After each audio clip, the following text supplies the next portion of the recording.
Orin music বাংলার এটা প্রথম ভিডিও নয়, এর আগেও অনেকগুলো ভিডিও হয়েছে এবং আমি অলওয়েজ বলেছি I am not a professional actor, but I always love the vibes of making lots of videos, Bangla video এবং কিছুদিন পর একটা হিন্দি ভিডিও আসছে।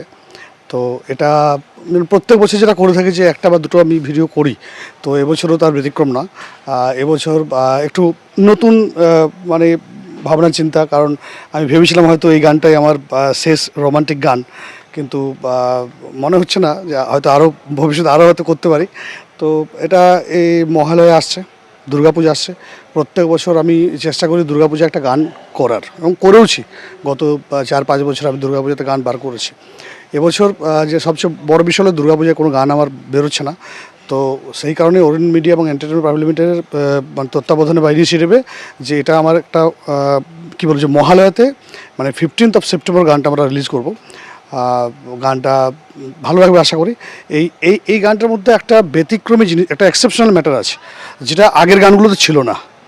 আগের গানগুলোতে কী ছিল যে আমরা ক্রোমাটাকে ইউজ করিনি কখনো। আমার যতগুলো গান আজ পর্যন্ত হয়েছে ক্রোমাটাকে ইউজ হয়নি।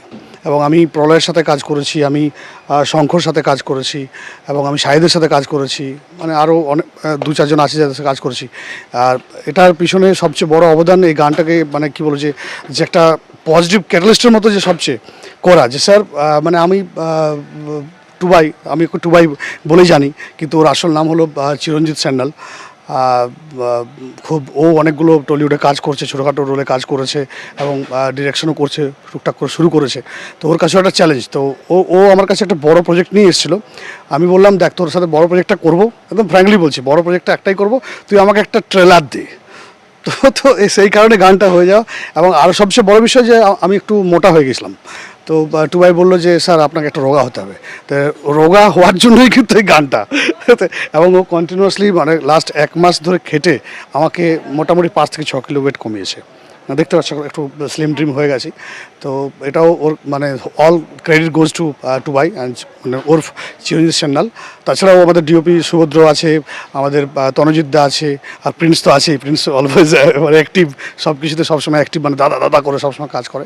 তো এই টিমটার সাথে কাজ করে সত্যি এই টিমটার সাথে আমার ফার্স্ট টাইম, মানে 1-2 জন চেনা পরিচিত মুখ ছিল, কিন্তু এই টিমটা একটা সম্পূর্ণ নতুন টিম।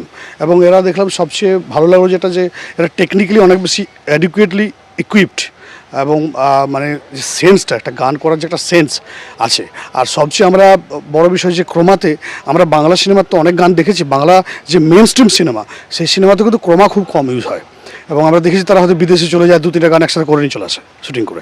ব্যাংককে চলে গেলো, থাইল্যান্ডে চলে গেলো, সুইজারল্যান্ডে চলে গেলো, দিয়ে 2-3টা গান একসাথে শুটিং করে চলে এলো। কিন্তু এই ক্রোমাতে এই ফার্স্ট টাইম এই গানটা আমার মনে হয় যে টলিউডে এরকমভাবে ক্রোমাটাকে, যে গানের ক্ষেত্রে বলছি, অনেক অনেক জায়গায় ইউজ হয়েছে, গানের ক্ষেত্রে টলিউডে এরকম ক্রোমাটা ইউজ আগে হয়েছে বলে আমার ধারণা নেই। হয়তো হতে পারে বা আমার সেই নলেজে নেই।